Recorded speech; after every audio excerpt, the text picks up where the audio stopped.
Hey guys, good morning. Welcome back to our channel, the Eaton Squad. My name is Addie. So for today's video, let's answer some frequently asked questions on the new version of Etravel. Details coming up.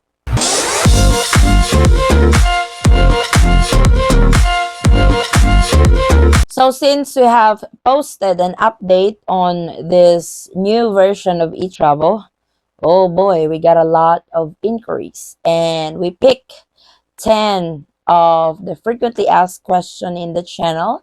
I will be posting the question, then I will be answering it as much as I can.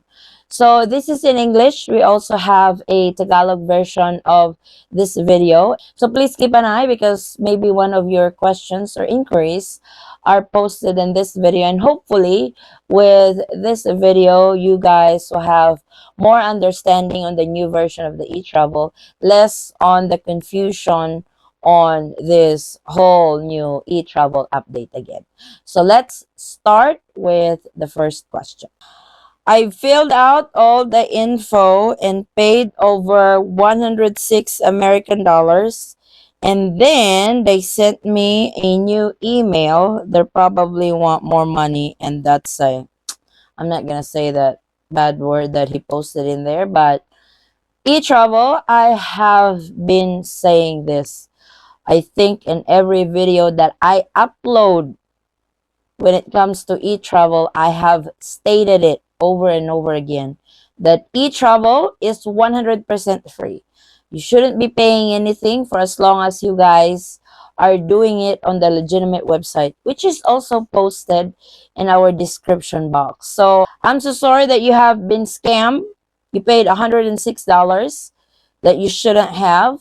So make sure when you guys are going to register with Etravel, register only at the legitimate website, which is etravel.gov.ph. I have posted that link in the description box, and do your registration there and nowhere else. Why would they ask for your email address password? That means the government can access the content of my email address. This is ridiculous, not safe. There is nowhere in the Etravel that they would ask for your password. Yes, there is a password box there, but you are creating it. They cannot access it whatsoever. You have to input your email, you have to create the password, and enter the one-time PIN if you have followed our tutorial. You and you alone will know your password. They will not have access to it. They will not know what your password will be. So there's quite a bit of confusion or lost somewhere on that question. But to answer that, you have to input a valid email and you have to create your password that you and you alone will know about it. Hello, I tried what you said that you can register early. And after doing that, I cannot log out. Lots of laugh. Well, that's easy. I have not made a video yet on how to log out on your account in the new version of Etravel. But when you get to the step where the new travel declaration is at, where you have your name, your passport, and stuff, there's an edit button right next to your name. Click on that, scroll down, and you should be able to see the log out button. That's how you log out from your Etravel account. Because if you don't, you're not logging out at all. So I hope this will help you logging out in your Etravel account. This one is from Femontiza. No need to create a new account if you have already email address. No. If you have an email address, that's your email address. For Etravel, that's a different thing. Please watch our tutorial on how to do it. But as it states in there, you have to have a valid email that you can access so you can create an account with the new version of the Etravel, because they will send a one-time PIN that is included on the account creation process in your email. That's why it's very important that you can access your email, because they will actually send a one-time PIN as well as your QR code when you have completed the registration. The question is from Jose Rizal. Hi, Addy. I have a question. Can I register and create new account email in advance at Etravel 5 days before the date of my departure? And what next step I stop and just continue for my QR code when I'm ready to depart within 3 to 1 day, and how long Etravel can hold my account? So yes, I have discussed this several times that you can create your Etravel account way ahead of time, not just within the 3 days, because within the 3 days or 3 days prior to departure, this is your e-travel registration proper. You can create your account, then when you are getting ready to fly to the Philippines 3 days prior to departure, you can log back in and do your e-travel registration. So it's there.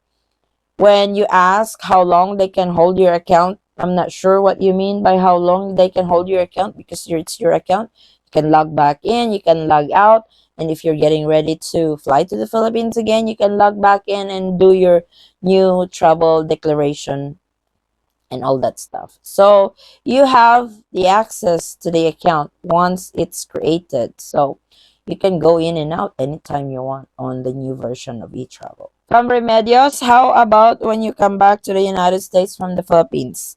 Is that the same filling up? Well, it really depends. I have actually uploaded a video on this. I have put up a table on who's required to register with eTravel when entering the Philippines and who's not required to register with eTravel when they are departing from the Philippines. So only those who have Philippine passports are required to register with eTravel when departing the Philippines.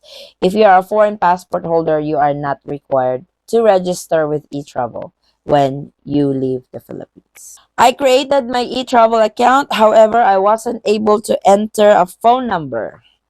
Is that an error with the form or not clicking it correctly? Thank you so much again, Eaton Squad. If, for example, you don't have a Philippine phone number, you should be able to use your number if you're coming from the US, Canada, or wherever you're from.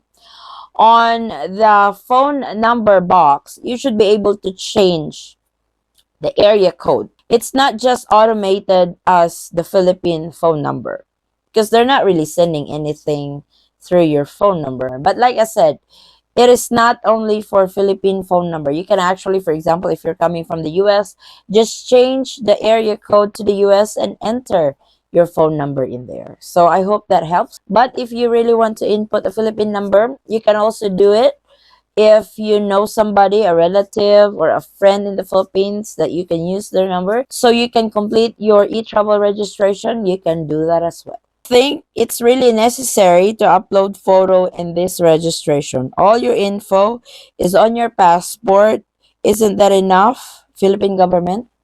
If you think so, but unfortunately, they still require it, and if you don't comply, then the airline can remove you from the line when you are checking in, because you really need to register with eTravel. So you would think that your passport is enough proof already, but it's their new protocol to all inbound travelers to the Philippines and also to outbound travelers from the Philippines. So unfortunately, everybody is required to register when entering the Philippines. I hope I can be of help on this concern, but you can always raise this concern to DICT or any Philippine government agency that you can reach out to file your complaint. You can do that as well. Hi, I am a dual citizen with both Philippines and US passports. My question is, which passport is used to register in eTravel? And do I need to show both passports to the immigration officer when entering the Philippines? Thank you and have a wonderful day. For e-travel registration for dual citizens, you can use your Philippine passport and any of your Philippine information when you register with e-travel. And when you go through the immigration, yes, present both of your passport, your US passport and Philippine passport, because both will be stamped of the date when you arrive in the Philippines. The last time I entered the Philippines, I haven't been asked for my e-travel from check-in on departure or when I arrived to the Philippines. So when I went January 2024, I didn't even bother to do e-travel. And again, I wasn't asked. I am not saying you shouldn't or you don't need to fill out the e-travel. I'm just sharing my experience with e-travel.